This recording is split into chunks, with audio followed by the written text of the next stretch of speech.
Hello, my friends. Master Sommelier Peter Neptune here with an exciting new episode of my YouTube channel. I'm really excited, and this is a request. Thank you for your requests. Keep them coming. I'm going to explore the wines of Priorat, Spain, Catalonia, Spain.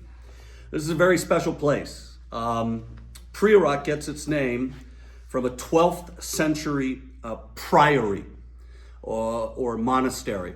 The Carthusian monks, this was their first monastery outside of Provence, and they built this monastery up in the mountains, and they were mostly silent. They lived in isolation and tended to these vineyards that had been planted originally by the Romans more than 2,000 years ago. The monastery was, finally closed in the mid-1800s. And it is a museum today and an attraction. But it gave its name to the area, Priorat. And at one time, there were 5,000 hectares of vines. Now there's about 2,000. So the area has really collapsed in terms of plantings. And what happened is there's a couple of factors here. You had phylloxera coming through in the late 19th century. You had the closing down and the selling off of the land of the monks. And then, replanting was very slow. But the main thing here is that there's a very special soil. It's called licoreia, and it's black slate with quartz and schist and mica. And it is a very, very poor soil. It's fantastically fractured for the vine's roots to go down and find the water table many, many meters down, lending an incredible minerality to the wine. But the yields are so low that most of the growers, as the young people left the area in the 50s, 60s, and 70s to move to Barcelona to get work, you were left with older people who just let kind of the vineyards go. Because we're talking vines that have, 2 clusters of fruit on them. The yields in Priorat, to my understanding, are about the lowest in the world at around 0.5 tons per acre. 0.5, a half a ton an acre. Most of you out there who are, make wine would go, I can't do, that's impossible to make any money doing that. So what happened is in the late 80s, a couple people, René Barbier, Alvaro Palacios, and Daphne Glorian, with a few others, began acquiring these parcels of land for cheap. And it's like, we can make really great wine.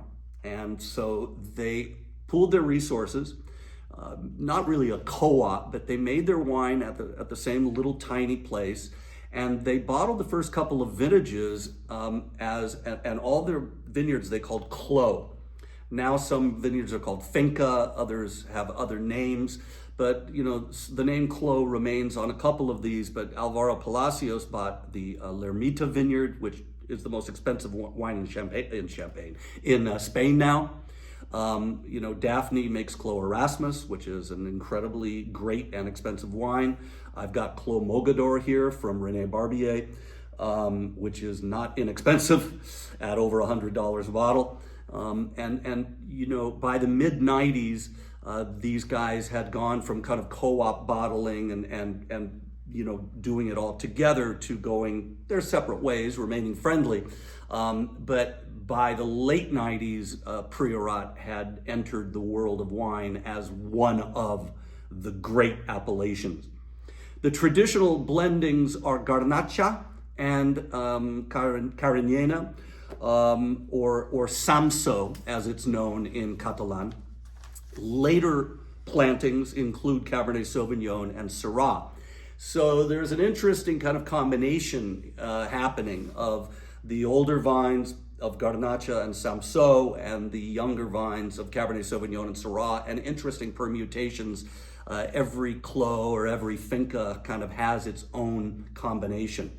But I'm super excited to go through these, and I got wines from 3 different price points to show you. Alvaro Palacios, who makes Lermita, makes this entry-level Priorat called Camino del Priorat, and it's $25.99.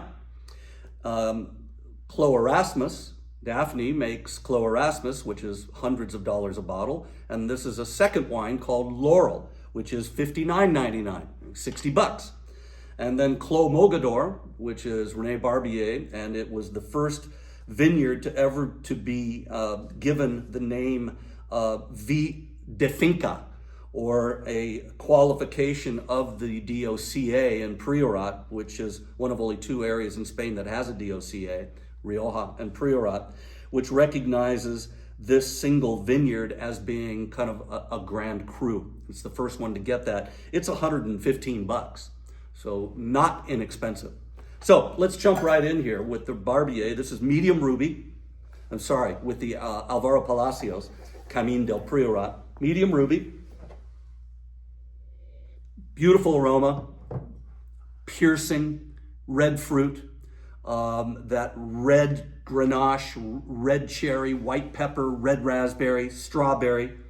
There's this kind of herbal scrub. There's a feeling here of maybe lavender and sage and herbs blowing in the wind here.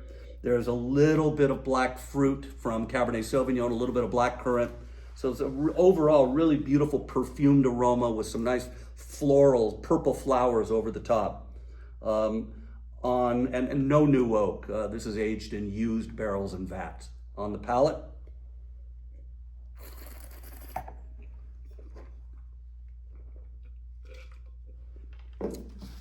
we had this wine Monday night in our WSET level 3 class, and people loved it, and I love it.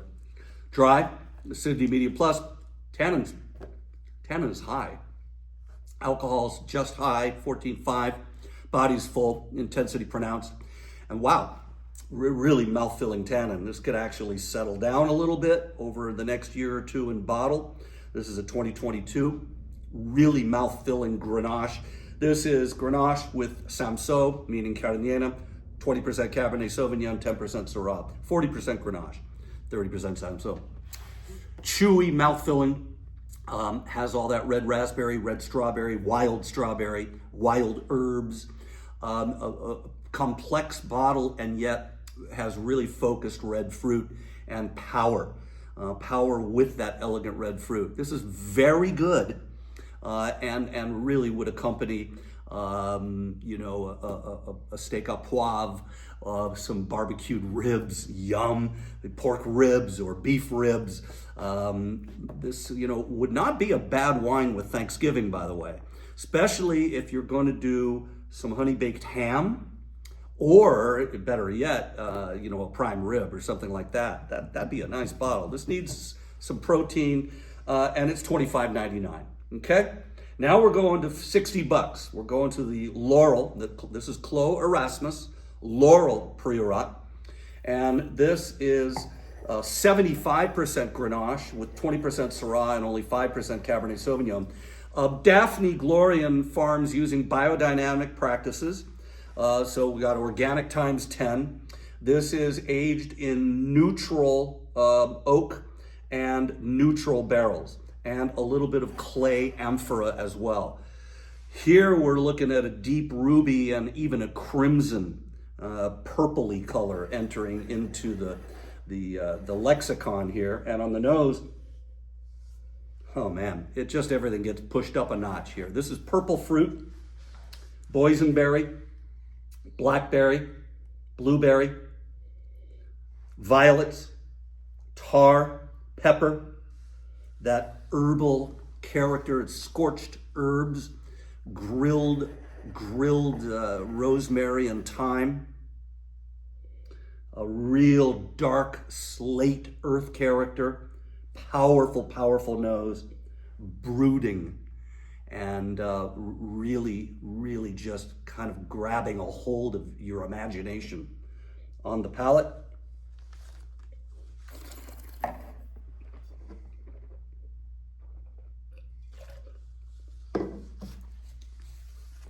dry, acid medium plus, tannin, again medium plus, bordering on high. Interestingly, not quite as high as the Camino Priorat.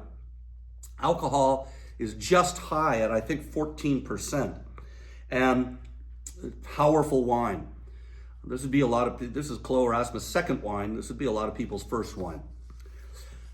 Priorat across the board. There's a lot of dry extract in these wines because of the low yields.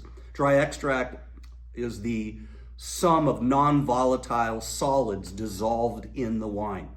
You get this sense of mouthfeel and of extract and just concentration with a very pure fruit character and this really nice kind of tar smoke, grilled herb character as well. Finish is really long. And I just love the intense mineral that permeates the palate and just continues to last. This finish is continuing. I'm sitting here talking to you and the finish is going on and on and on and on and on. This is outstanding wine and really well done and just has that Priorat thing going on that has made this area such a sensation in the world of fine wine. Bravo to Daphne Glorian for this excellent 2021 Laurel wine. It's $59.99 at our friends in Costa Mesa High Tide Wine Cellars.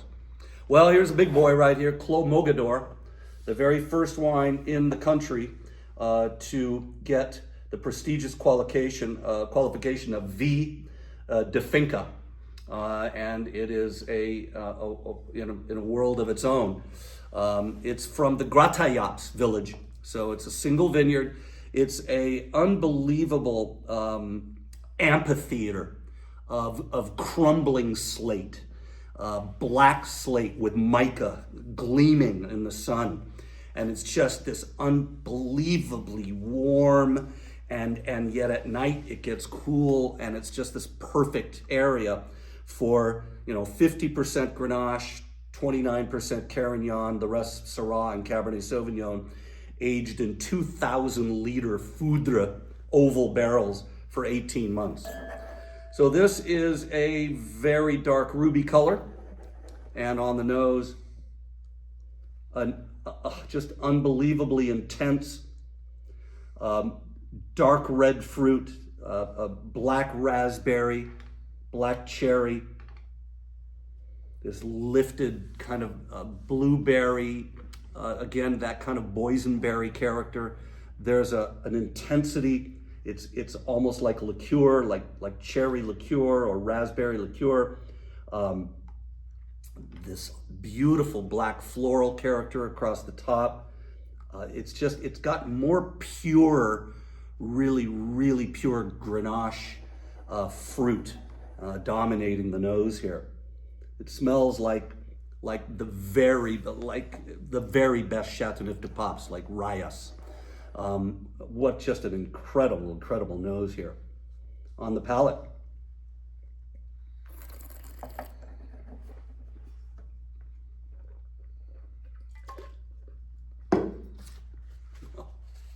Okay. Could I win the lotto, please? That's great wine. Dry. Acidity medium plus, tannin is high. God, these wines are, where is this? Low yields, man.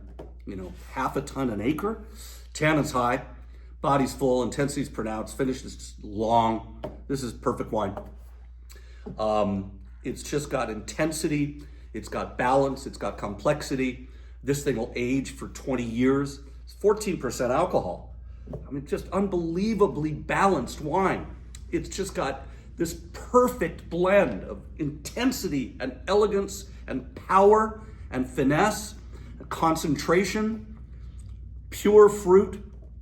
It's just a pleasure. I want the best prime rib or A5 Wagyu that I can buy, and be left alone like a silent Carthusian monk, just enjoying my A5 Wagyu and this wine. This is $114.99. But congratulations to Rene Barbier. This exemplifies what's great about Priorat. I know it's a lot of money and beyond some of our buying abilities, but ask for a bottle for Christmas. or Hanukkah or Kwanzaa or the holidays and everything, Boxing Day. And man, it's great. I'm smiling. So this is just perfect wine. So what a pleasure. These wines are great. And got three price points: $25, $60, $115. But explore Priorat. There are wines to be found in the mid-20s that are really, really good to outstanding. So it's so great to be able to represent a little bit here for Priorat, and I hope you enjoyed the episode. I sure did. This was really, really fun. I'll see you next time.